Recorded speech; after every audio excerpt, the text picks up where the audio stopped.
Oi galera, tudo bem?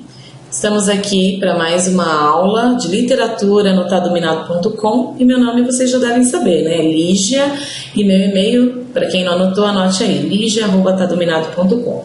Hoje nós vamos conversar um pouquinho mais sobre um movimento chamado Vanguarda, né? Vanguarda, que surgiu lá na Europa e que vai dar base aqui para a arte moderna que começou, né, no movimento de 1922 com a Semana da Arte Moderna. Então nós vamos conhecer um pouco mais quem são os precursores desse movimento, de que forma esse movimento contribuiu, influenciou ou atrapalhou aqui a nossa Semana de Arte Moderna. Vamos ver aí todos esses aspectos envolvidos, inclusive os aspectos históricos. Começando então aí com os aspectos históricos. Dentro do contexto histórico, bem semelhante ao contexto ali do pré-modernismo, porque nós estamos falando de datas muito próximas, né? Nós estamos aí no início do século XX, no pré-modernismo a gente falou ali no finalzinho do século XIX, então estamos aí numa questão de 10, 15 anos de diferença de um período para o outro. Então, nós temos a consolidação da República no Brasil, temos um contexto de desigualdade política, de exclusão social, de aumento da miséria, de um poder que não está sendo gestado por intermédio do povo, mas que está sendo gestado só por quem está no poder e de uma maneira a favorecer apenas quem está no poder. Nada que seja parecido com o que a gente tem hoje. Eu não sei se vocês conseguem imaginar, porque é um contexto muito diferente do que a gente tem hoje, né, gente? Vamos combinar, que não é, né? Só que não. Temos ali a guerra da vacina, a guerra do contestado, temos o cangaço, a revolta da chibata, algumas greves, isso acontecendo por todo o país, e o que predomina ali é a política do café com leite, tá? Aquela questão de São Paulo, com a questão do leite, aliás, Minas Gerais com a questão do leite e São Paulo com a questão do café, ok? Esse é o contexto geral aí do nosso país e nós vamos falar um pouquinho então agora das vanguardas europeias. É um movimento, o que é um movimento de vanguarda? Vanguarda é um movimento que está adiante, aquilo que vai adiante, aquilo que antecipa uma tendência, tá? Que está à frente do seu tempo. Esse daí é o sentido da palavrinha vanguarda. Esse movimento surgiu lá na Europa, ok? E ele propunha uma revolução na arte e na literatura. Então nós temos pintura, escultura, literatura, tudo isso sendo influenciado por esse movimento vanguardista. Tá? Ele é um movimento que mostra-se pioneiro na renovação do padrão estético, o fazer na literatura, ou fazer arte de uma maneira inovadora, ok? E, claro, se ele está preconizando uma arte inovadora, ele está preconizando a ruptura com os padrões estéticos, então há um protesto aí contra a arte mais conservadora. Apregou também o radicalismo, né? E questionamento acerca da realidade de tendências futuras. Então nós temos alguns movimentos, nós vamos estudá-los e vamos verificar de que maneira esses movimentos vanguardistas influenciaram aqui a nossa literatura um pouquinho mais adiante, ali na semana de 22, tá? Então nós tínhamos alguns autores brasileiros que frequentavam a Europa e que iam lá passar um tempo estudando, etc., que acabaram trazendo influências desse movimento, acabaram constatando algo assim: estamos atrasados, a nossa arte ela precisa se desenvolver, nós estamos muito atrasados em relação ao que está sendo produzido ali na Europa.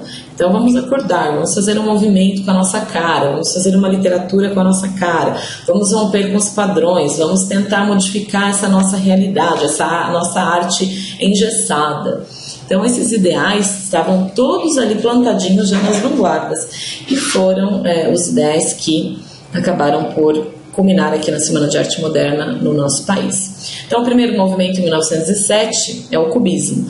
O que o cubismo apresenta? Uma fragmentação da realidade, uma questão ilógica do humor, uma sobreposição de assuntos, uso de figuras geométricas para decompor a realidade. Então eu trouxe para vocês aí o Three Musicians, que é do artista Pablo Picasso. Então essa pintura, vocês podem ver as formas geométricas presentes nela, né? E essa uma espécie de colagem, né, de sobreposição de objetos e tudo mais, né, que acaba dando aí esse tom de vamos criar uma realidade diferente, uma realidade não conservadora, não normal, vamos assim ousar um pouco mais. Essa é a proposta do cubismo. E o cubismo, né, influenciou que autor brasileiro? Claro, gente, que não foi apenas o Oswald de Andrade, outros autores brasileiros foram influenciados por esse movimento. Mas eu estou colocando aqui para que a gente possa fazer essa análise, ok?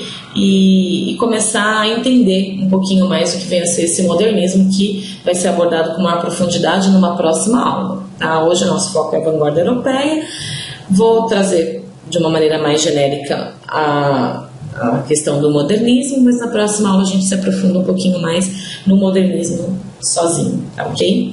Então, Oswald de Andrade, eu trouxe para vocês aqui o poema Hípica, que vai falar um pouquinho desse contexto, né, de querer mudanças e tudo mais.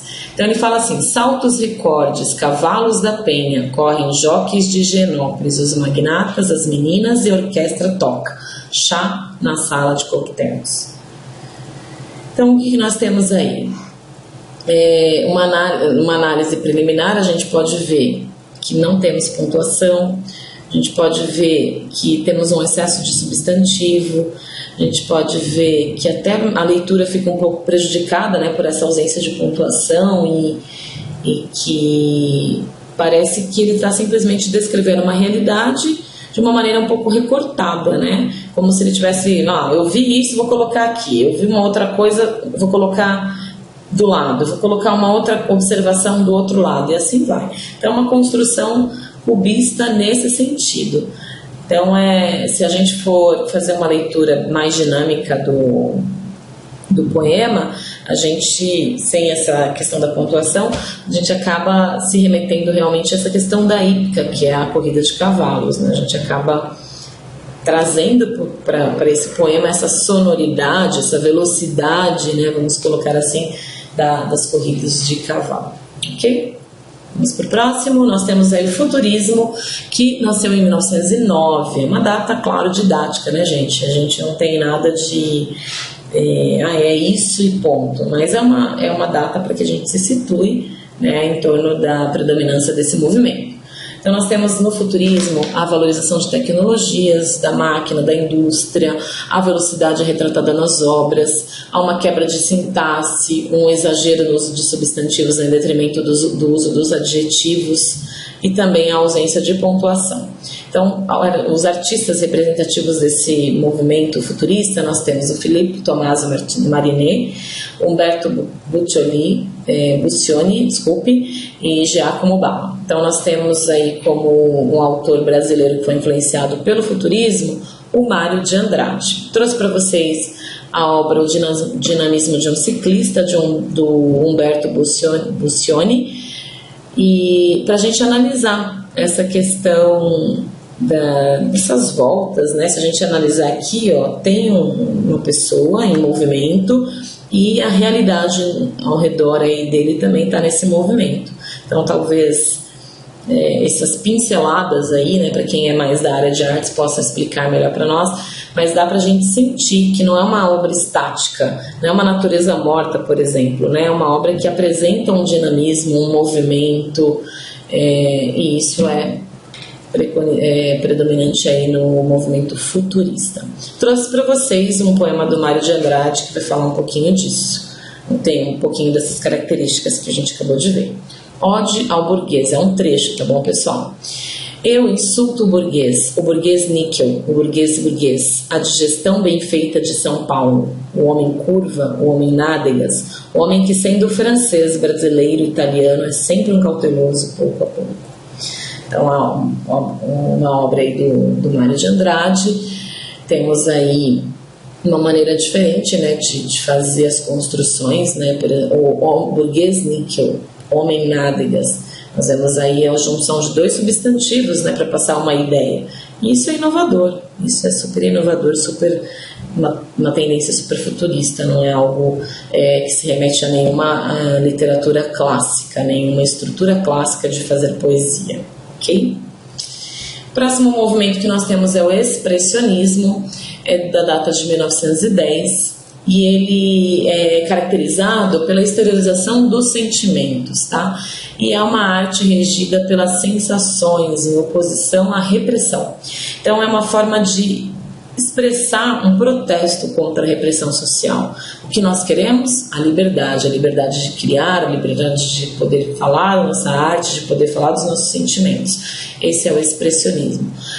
Trouxe para vocês aí alguns artistas como Chagall ou Klee, Edvard Munch, e temos uma obra desse Edvard Munch exposta em 1903, pela primeira vez, mas que foi pintada em 1893, e é uma imagem realmente bem expressionista, né? A gente vê uma pessoa aí com as mãos nos ouvidos, tampando os ouvidos, e nós vemos essas ondas ali, né, na pintura, que se remete de fato às ondas sonoras, né, ao grito, né? Uma pessoa que não quer ouvir esses gritos, e a gente consegue visualizar a expressividade da agonia dessa pessoa de não querer ouvir esse grito.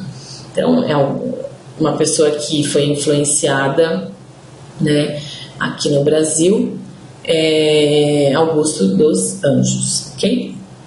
Psicologia de um vencido, Augusto dos Anjos. Eu, filho do carbono e do amoníaco, monstro da escuridão mutilância, sofro desde a epigênese da infância a influência má dos signos do zodíaco. Profundissimamente hipocondríaco, mas eu vou corrigir um errinho, gente. Este ambiente me causa repugnância. Sobe minha boca uma ânsia análoga à ânsia que se escapa da boca de um cardíaco. Já o verme, este operário das ruínas, que o sangue podre das carnificinas come e a vida em geral declara guerra. Anda a espreitar meus olhos para roê-los e há de deixar-me apenas os cabelos na frialdade inorgânica da terra.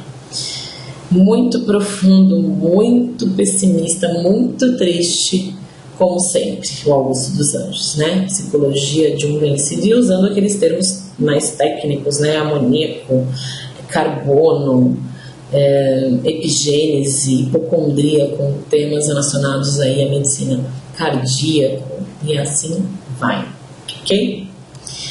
Mais um movimento dadaísmo, 1916, é um movimento da negação, valorização do improviso e da desordem, uma linguagem que se mostra mais debochada, mais ousada. E por que tudo isso? Porque estamos diante de um período de guerra, um período de instabilidade, um período de agonia, que é a Primeira Guerra Mundial, né, de 14 a 18 aí, tá bom? Artistas: Marcel Duchamp, Francis Picabia, Max Ernst e Tristan Tzara.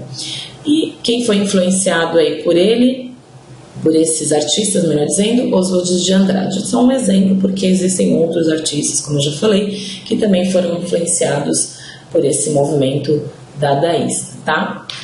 Aí eu trouxe para vocês aí como exemplo desse movimento, né, de negação, de ruptura com esse passado artístico, dessa questão da desordem, né? Um quadro de Mona Lisa, mas bem diferente do tradicional, né, de Da Vinci. Nós temos aí o Marcel Duchamp, em 1917, colocando aí bigodinho na Mona Lisa, barba na Mona Lisa. Então é uma forma de protestar contra os padrões, né, contra a arte clássica, os padrões estéticos preconizados na arte mais clássica, mais erudita, né, mais elitizada. E por isso essa expressão aí de colocar bigode e barba na Mona Lisa. E isso vai ser refletido também, gente, na literatura, na linguagem mais debochada, mais irônica, mais satírica, tá? Trouxe para vocês aí um poema do Oswald de Andrade, Maturidade. O Senhor e a Senhora Amadeu participam a Vossa Excelência o feliz nascimento de sua filha Gilberta. E é isso. Como se fosse um comunicado aí do nascimento de uma pessoa, e de uma maneira irônica, vamos colocar assim, né? De uma maneira satirizada, fazendo com que a gente pense em romper com esse formalismo todo, né? essa Vossa Excelência. Vamos romper com esse formalismo para podermos ser um pouco mais próximos, né, do que a gente quer transmitir, ser um pouco mais simples para transmitir uma mensagem que seja mais eficiente, para que essa mensagem chegue até as pessoas. Essa é a proposta, tá? Então, por isso esse movimento um pouco irônico de colocar uma linguagem meio formal, um comunicado totalmente formal em forma de poesia, vamos colocar assim. Esse é o Oswald de Andrade, muito ousado, um dos exponentes aí da nossa arte brasileira. Por fim, nós temos o movimento surrealista. É um movimento muito interessante, que tem uma data didática ali de 1924, né? O André Breton foi o que escreveu o Manifesto Realista, que falava sobre a valorização do inconsciente. Então eles valorizavam muito a teoria freudiana, tá? E é muito recorrente, né, nas temáticas das pinturas e da literatura, a questão da loucura, do sonho, do devaneio, do medo, da angústia, a questão da falta de lógica para construir muitas vezes a interpretação daquilo que os autores querem dizer, porque eles misturam objetos que não tem nada a ver uma coisa com a outra. Então, o que eles estão propondo? A gente não precisa viver só naquela forminha certinha, a gente pode fazer uma mistura, pode usar os estilos, né? Pode misturar as temáticas. Então é essa mensagem que essa manifestação artística está trazendo por meio de quadros muito estranhos. Às vezes eles pintam um quadro e tem um objeto que não tem nada a ver com aquele contexto, né? Então é uma ruptura, uma quebra mesmo com o padrão da normalidade. Então por isso a loucura, a questão do subconsciente. A gente às vezes não sonha umas coisas que a gente nem entende. Mas eu sonho um sonho meio esquisito. Você tem aquela mistura de situações, de pessoas ou de objetos que não são desconexos entre si, e às vezes você não entende o sonho, você não consegue interpretar. Justamente daí que deriva essa questão do surrealismo, surreal, aquilo que é do sonho, aquilo que é meio utópico, aquilo que é meio ilógico, ok? Então nós temos os artistas aí, Salvador Dalí, João Miró, René Magritte, Frida Kahlo, e o Murilo Mendes foi influenciado por esses artistas. Então nós temos uma obra do Dalí aí, muito interessante. Nós temos o sol que está nascendo em meio a um ovo, né, gente? Então a gema do ovo, não é a gema do ovo, é o sol, mas o que esse ovo está fazendo aí, né, gente? A questão do sonho, a questão da parte mais ilógica, da parte mais inconsciente, que mistura de fato esses objetos de realidades diferentes. Esse é o surrealismo. Vamos dar uma olhadinha no poema do Murilo Mendes? Canção do Exílio, Murilo Mendes. Quando vocês já sabem, a gente já viu a Canção do Exílio aqui, por outros poetas, né? Então vamos ver aí que modificações esse autor aí fez nessa canção. Minha terra tem macieiras da Califórnia, onde cantam gatoramos da Veneza. Os poetas da minha terra são pretos que vivem em torres de ametista. Os sargentos do exército são monistas, cubistas. Os filósofos são polacos vendendo a prestações. A gente não pode dormir com os oradores e os pernilongos. Os sussurros em família têm por testemunha a Gioconda. Eu morro sufocado em terra estrangeira. Nossas flores são mais bonitas, nossas frutas mais gostosas, mas custam 100 mil réis a dúzia. Ai, quem me dera chupar uma carambola de verdade ou ouvir um sabiá com certidão de idade. Gente, que coisa louca, né? Então, no lugar de minha terra tem palmeiras, né? Onde canta o sabiá, as aves que aqui gorjeiam como ar. Não. Ele fez uma mistura aí de lugares, uma mistura de personagens, né, que a princípio não tem nada a ver umas com as outras, e enfim, e trouxe, né, essa coisa surreal para a poesia, né, uma coisa que a gente termina de ler e fala, como é que você quis dizer mesmo? É exatamente essa sensação que o surrealismo vem trazer, tá bom? Então é isso, gente. Para que estudar esses movimentos todos? A intenção é realmente a gente entender que construções, né, serão trazidas para o Brasil de todas essas tendências. Apesar de nós falarmos no modernismo em que há uma tendência a romper os padrões europeus para fazermos uma arte essencialmente brasileira, inegavelmente a gente vai beber nas fontes desses movimentos surrealistas, cubistas, expressionistas, enfim, todos eles dadaístas, etc., para consolidar essas mudanças por aqui, tá? Então, logo mais a gente vai ter aula sobre o modernismo. Espero que vocês deem uma revisada nessa aula. Tendo alguma dúvida, vocês podem me escrever ou podem me encontrar aqui no plantão. Um grande beijo para todos, bons estudos e até lá.